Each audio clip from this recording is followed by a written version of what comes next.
Welcome, fellow Stardust. Are you ready for a scare? I see you've come back for more. If you're new here, buckle up. And thank you for joining me today. My name is DeRay, aka Rainbow Fright, lover of all things dark, creepy, and weird. Today's movie review will be on horror House on Haunted Hill.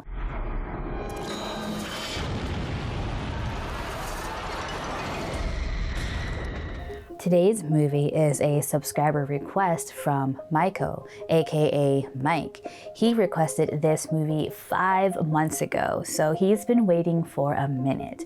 And he and I actually uploaded our very first YouTube videos on the same day, on January 7th, 2021. But we didn't find each other's channels until about March. But ever since then, he has been one of my biggest supporters, watching every single one of my videos and leaving a comment. And I've truly enjoyed his cooking channel. Cooking was actually something that I considered when starting my channel, as well as video gameplay, maybe in the future. But when I found Mike's channel, I became an instant fan. His videos are so well made, and all the recipes are ones that I am eager to try. His vintage episodes are my favorite, which he uploads once a month.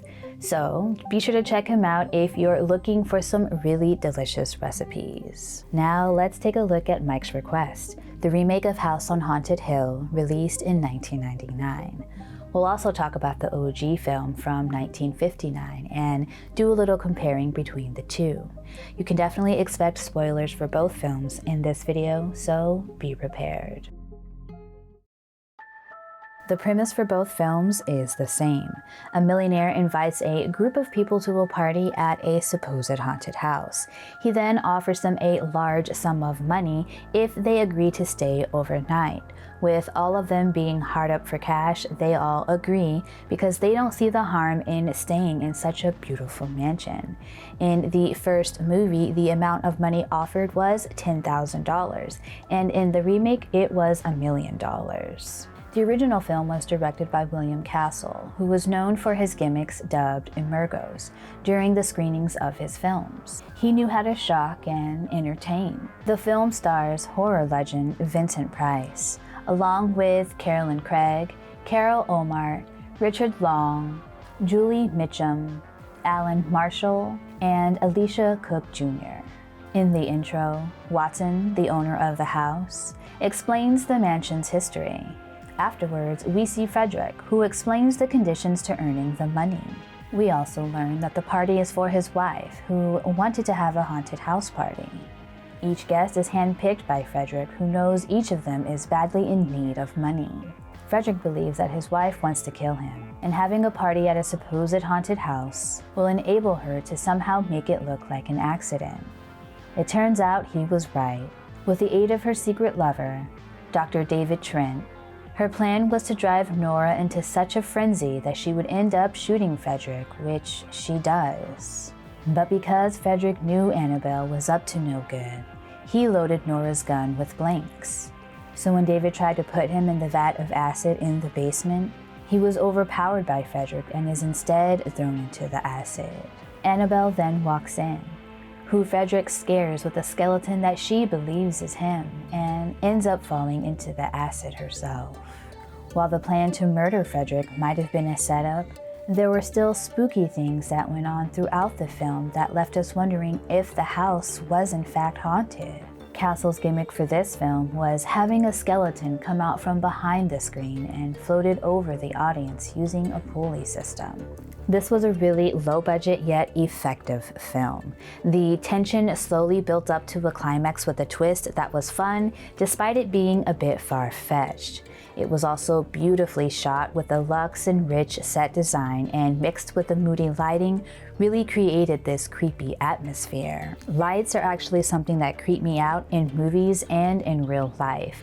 It's not so much the darkness that creeps me out, but more so the behavior of the lights. Though all the actors gave great performances, Vincent Price outshined them all. Frederick's secrecy mixed with his sinister yet seemingly jovial attitude added to this creepy atmosphere.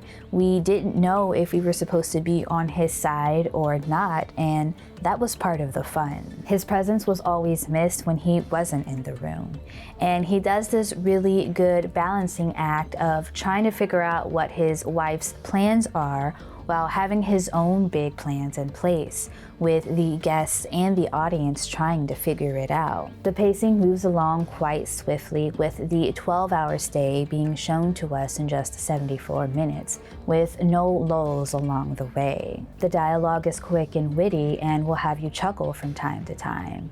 With a touch of self-awareness, this film does an amazing job with keeping things light while still being able to terrify from time to time. There were some things that are hard to explain, but it would be easy to chalk it up to people having visions out of fear. For instance, Annabelle floating outside of Nora's window and the rope moving around her legs. What I really like about this film is the fact that we don't know whether or not this house is actually haunted, because we see evidence of both. And what we just witnessed was an attempted murder, a double homicide, and a bunch of creepy occurrences. Now let's move on to the remake, which was the first film from newly formed Dark Castle, whose name pays homage to William Castle. When the company first started making movies, they set out to remake all of William Castle's B-movies, and their first two films were this one and 13 Ghosts. After that, they began creating original material and remakes from different directors. Dark Castle has some hits and misses. Some hits for me are Splice, House of Wax, and Orphan, and I am really crossing my fingers for Orphan First Kill. House on Haunted Hill was definitely a movie I enjoyed in the 90s as a kid, and I hadn't seen it since then. But after this rewatch, I can tell you that my feelings have definitely changed, but I'll go into the positives before I talk about the negatives. So like in the original, the millionaire handpicks the guests for his wife's party, but the names are changed by an invisible assailant. The all-star cast includes Jeffrey Rush as the new millionaire, along with Taye Diggs, Famke Janssen, Chris Kattan, Ali Larter, Bridget Wilson-Sampras, and Peter Gallagher. Frederick, Annabelle, and Watson are the only characters who are represented in the new film. The other characters are very loosely based on the characters from the original film. We again have people who are desperate for money agreeing to stay in a mansion, and a wife plotting to kill her husband with her secret lover, Blackburn. Only this time she turns against her lover, killing him, but again is killed by her millionaire husband, who was wearing a bulletproof vest when Sarah, like Nora, shoots him. Compared to the 2 kills in the OG version, the remake has only 2 survivors, Eddie and Sarah. In this story, the house was once a psychiatric hospital where heinous medical experiments were conducted. When the hospital caught on fire, Dr. Vannicut bolted all the windows and doors shut, burning everyone alive, including himself. Unlike in the first film, there is no question that the house is haunted, since the names are changed by what we are to assume is the spirit of the house. And these people were chosen because they were related to the staff that had burned in the fire years ago. Eddie survives because he was adopted, and Sarah took the place of her boss, so was also unrelated to any of the victims. The filmmakers wanted to contemporize this film as much as possible, and they certainly do that. As soon as we walk into the house, we are welcomed with an even more rich and luxe atmosphere with a bit of an Art Deco flair. The cinematography is flawless. We get shots from every angle and all kinds of tracking shots. The budget for this film was $20 million, and you can tell. We've also got some modern music with a track from Marilyn Manson, which is probably one of the reasons why I liked this film as a kid. The visuals are super creepy, straight out of a Marilyn Manson or Korn music video. After the first act, we get these little creepy moments every 10 minutes or so that keeps us on our toes. However, these creepy snippets weren't part of a cohesive story. The gist of this new approach on this premise is clear, but there are even more things in this one that are a bit far-fetched. Unfortunately, Unfortunately, this film suffered from bad writing and directing, and sometimes went overboard with the contemporizing. Jeffrey Rush, who should have been able to deliver a comparable performance to Vincent Price, comes up really short despite his success in previous roles. His over-the-top campy delivery took away from the creepiness of the character. I've talked plenty about liking campy stuff, and the original definitely has some of it in there too, but with this character, he just seemed more goofy than comical. Despite a really good cast, only one really shined, and that was Taye Diggs. And Chris Kattan was just fine. Like I said about The Last Thing Mary Saw and The Invitation, this isn't a bad film. It just really lacks originality, and they focused too much on making too many changes to the story. Had they tried to just stick to the original story and upgraded the happenings in that film, I think would have made for a better film overall. Speaking of 13 Ghosts, in my review of Ghost Ship from August, I mentioned that I loved 13 Ghosts, but because this film and 13 Ghosts are so similar, I was wondering if my feelings for that film have changed as well. So I went ahead and watched it, and sure enough, my feelings have changed, and it is just such a shame.